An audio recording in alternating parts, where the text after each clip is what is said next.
اللہ نے ہر نبی بھیجا، قوموں نے کہا لستا مرسلا، ہم نہیں مانتے۔ جب تجھے نہیں مانتے تو تیرے دعوے کو کیسے مانے، تجھے نہیں مانتے تو تیرے رب کو کیسے مانے۔ کہا محبوب 40 سال تو اعلان نبوت نہیں کرنا، 40 سال تک تو نہیں بولنا، 40 سال تک ذرا یہ بولنے، میں ان کی رائے تیرے بارے میں لے لوں ان سے۔ اب انہوں نے صادق بھی کہا اور امین بھی کہا کہ نہ کہا۔ لوگ کہتے ہیں 40 سال حضور کو پتہ ہی نہیں چلا کہ میں نبی ہوں یا نہیں۔ میاں یہ تو حوصلہ ہے نبی کا کہ 40 سال بولتے نہیں۔ آج کوئی منسٹر بن جائے، کوئی ناظم بن جائے، فائرنگ کر کے جب تک پورے محلے کو بتا نہیں لیتا اتنی دیر تک اسے چین ہی نہیں آتا۔ لیکن میں قربان نہ جاؤں محمد عربی پہ کہ سر پہ ختم نبوت کا تاج سجا ہوا ہے، 40 سال تک بولتے ہی نہیں، 40 سال تک نہیں بولے ہیں۔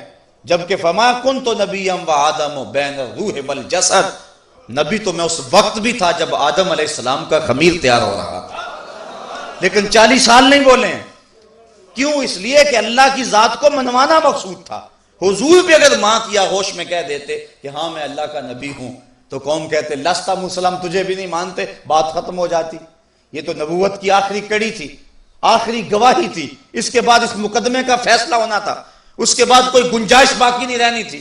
اس لیے کہا محبوب 40 سال تک تو نہیں بولنا، 40 سال تک ذرا یہ بول لیں، تجھے صادق بھی کہہ لیں، امین بھی کہہ لیں۔ اچھا محبوب اپنی امانتیں بھی تیرے گھر میں رکھ لیں۔ 40 سال تک انہوں نے امین بھی کہا، صادق بھی کہا، امانتیں بھی حضور کے گھر میں رکھیں۔ کہا محبوب اب اٹھ تو میری گواہی دے۔ تو محبوب فاران کی چوٹی پہ چڑھ گئے اور سنادِ قریش کو کھڑا کیا۔ حضور اونچی جگہ پہ کھڑے تھے۔ کہا لوگوں اگر میں کہوں پہاڑ کی اس جانب سے ایک لشکر آ رہا جو تمہیں کچل دے گا تو کیا اس میری بات کو تسلیم کرو گے؟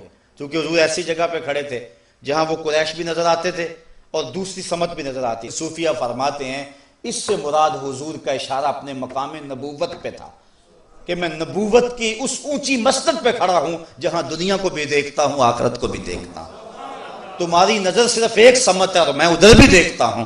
تو کہا میں اس پہاڑ کے اوپر کھڑا ہوں، میں ادھر بھی دیکھ رہا ہوں، اگر کہوں ادھر سے ایک لشکر آ رہا ہے جو تمہیں کچل دے گا مانو گے؟ کہنے لگے نظر نہ بھی آیا تو ہم کہیں گے ہم اندھے ہیں تم سچے ہو۔ کہا میری صداقت پہ اتنا یقین ہے؟ کہا ہاں۔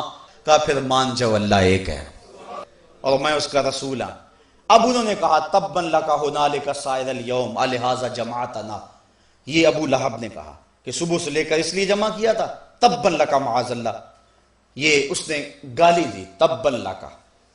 اور جب گواہ پہ بحث مکمل ہو جائے تو اس کے بعد پھر فیصلہ ہو جاتا ہے، گواہ کے اوپر بحث کا موقع دیا جاتا ہے، اور اس وقت اگر جو اعتراض کرنا ہو گواہ پہ کر لو۔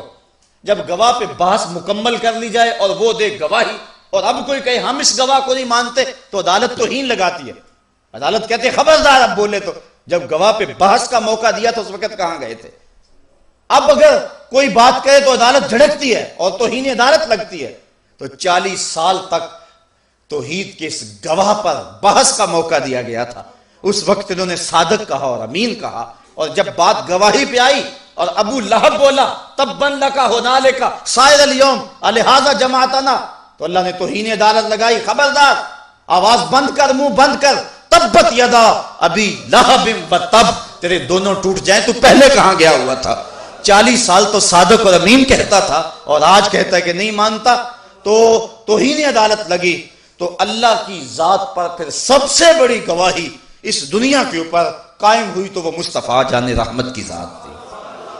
آفاق کے گوشے گوشے میں اس کی ہستی کے دلائل پھیلے ہوئے ہیں، عقل سلیم اس کا انکار نہیں کر سکتی، سارے نبیوں نے اس کی صداقت کی گواہی دی، لیکن وہ گواہی جس گواہی کے بعد کسی اور گواہی کی گنجائش بھی نہیں اور پچھلی ساری گواہیوں کی تصدیق ہو گئی، وہ گواہی ہے محمد عربی صلی اللہ علیہ وآلہ وسلم۔